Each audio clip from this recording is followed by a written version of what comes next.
Hey everyone, and welcome back to our channel. In today's video, we are going to show you how to create a subtask here in Jira.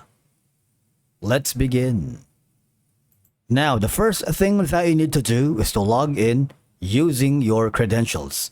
If this is your first time in Jira, I need you to click the sign up option. And from here, just follow the on-screen instructions and you're good to go. Creating a subtask in Jira is a straightforward process that I find it very useful, especially when it comes to managing and organizing work efficiently. Now, for example, this is going to be the task that you are working with.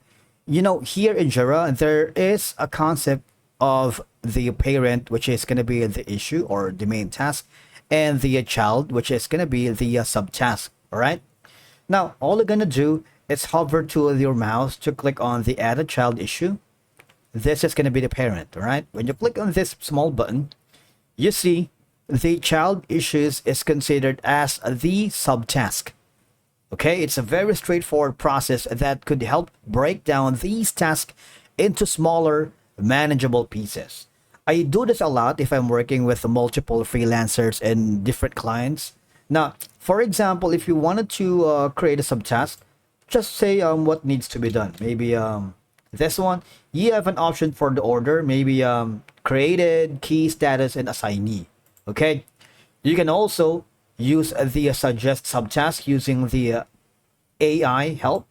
But the thing is, I don't normally recommend it because it takes a lot of time. You see, it's but if you wanted some help in terms of the content, you might want to do so. All right, I must skip on that and click on create.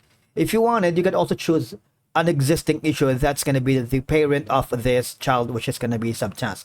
Okay, don't be confused because basically the subtask is the issue, the child issue here. All right, and all I'm gonna do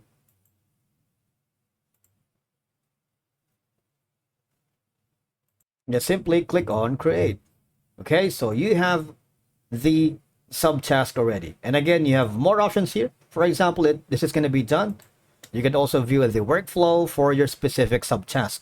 Okay, so this makes it easier to focus on one part of the work at a time, reducing the cognitive load on team members and ensuring nothing is overlooked.